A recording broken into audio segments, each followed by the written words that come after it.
Moving on to corruption allegations on 2G, Janata Party President Subramaniam Swamy has made fresh allegations of graft against Home Minister P. Chidambaram's son Karti. Speaking exclusively to NewsX, Swamy demanded Chidambaram quit as Home Minister. Swamy also demanded that CBI should include him and his son Karti in its investigation on the sale of telecom company Aircel to Malaysian-based Maxis.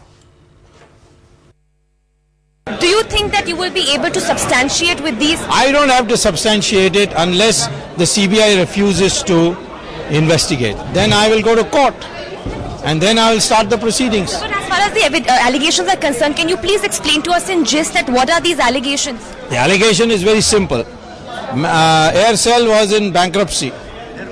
Mr. Shiv Shankaran was in a bankrupt state. He wanted a foreign partner or somebody to buy it out. Maxis came and said, we'll buy out, we want 74%. The deal had to be cleared by the Foreign Investment Board, which was the chairman was Chidambaram, and it didn't get cleared. Months passed by. Then we find that Mr. Chidambaram's son becomes a shareholder. Once he becomes a shareholder, the thing gets cleared.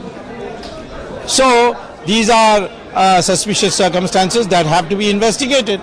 Also, you said that there's involvement of his son as well, sir. You say that there is no. How can you prove it that even the son was doing all these, all this kind of work without the know-how of the Home Minister and the then Finance Minister? I don't have to prove this. This is for him to prove in the trial.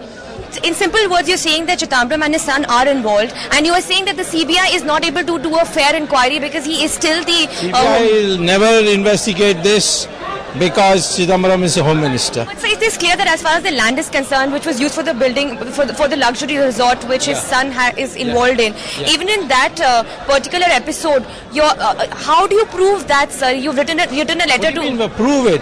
I have produced these agenda papers and I've shown that the company which is asking for it is controlled by Mr. Chidambaram. What is your next step? You've written to the Prime Minister? I'll wait. I'll wait for some time. And meantime, I've got Bofors also coming up. But do you think so that, the CBI will be able to at least inquire? Because as long as you say... CBI will not be able to inquire as long as Mr. Chidambaram is there. Or I'll have to go to court and say, please monitor it.